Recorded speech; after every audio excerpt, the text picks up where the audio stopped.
Deborah Nehmad is a local artist. She's not originally from Hawaii, but she lives here and she creates amazing work. The first time I saw her work was at the Spalding House, and it's this really amazing piece. The piece attempts to show in visual terms the victims of a particular war. And this is a very interesting topic to me because numbers, I just sort of have a fascination with numbers. And when we hear a number like the deficit, $8 trillion or whatever it might be, we don't know exactly what that means because we don't normally deal with numbers that large, and so we don't understand what that actually means. So in her work, she was attempting to show just how many people were killed in a war. And you don't get a sense of it just by hearing a number, 382,000. That just sounds like some number, and it doesn't feel real to you. But when you see it visually laid out to you, what that number actually means and how many people that is, the number of victims, it starts to become real for you.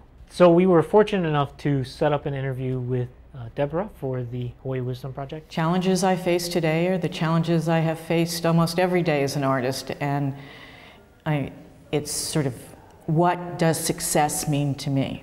And as I get older, that definition becomes more and more defined, which is good. And when I started out as an artist, and it's my second career, I'm a recovering attorney, I wanted recognition. I wanted people to like my work. But because art was a second career for me, and I had been a lawyer and I had worked in Washington, D.C. and in Connecticut and in a citizen action group, I was a bit of a political activist too. And my goal, in addition to getting others to recognize my work, was to be able to sort of recognize the political side of me in my art. But I also knew I didn't want to do it in a very pedantic way. And it had to come, I couldn't force it. So I was able to go to art school and learn the tools and try to make work that other people would like. I learned a lesson early on that I had to, and I tell it to other newly minted artists, is you have to learn to enjoy the process and forget about the end piece and see where it goes. And so my later work has become more process-oriented.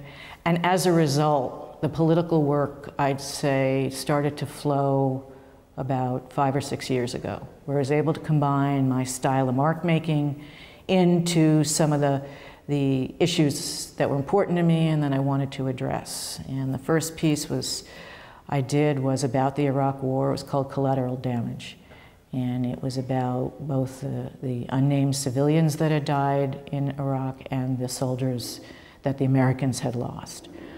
And it's these kinds of works, including the piece we're sitting in front of here, require months, if not years, of dedication. And I do not know how they are going to look when I begin, but it is the process of making them that means something to me. And I began to realize, and I think one of the wonderful things about having the opportunity to exhibit this piece, which is about a genocide, is that I'm getting feedback from others who are getting what I'm trying to put across. For someone starting out as an artist, I'd say, find your voice. It will take years. Make a decision. Do you want to be true to what you feel like you have to express and what you want to say, or do you want to make a living at it? If you want to make your living at your art, then you're going to have to recognize that you're probably not going to be able to remain true to your voice, because the commercial aspect of the art world is brutal.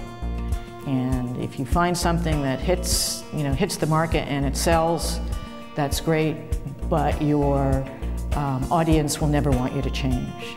So if you want to be an artist, be ready to find something else that you can do to feed yourself and your family, and then take time, experiment, don't expect immediate success, and just keep on working and keep on exploring.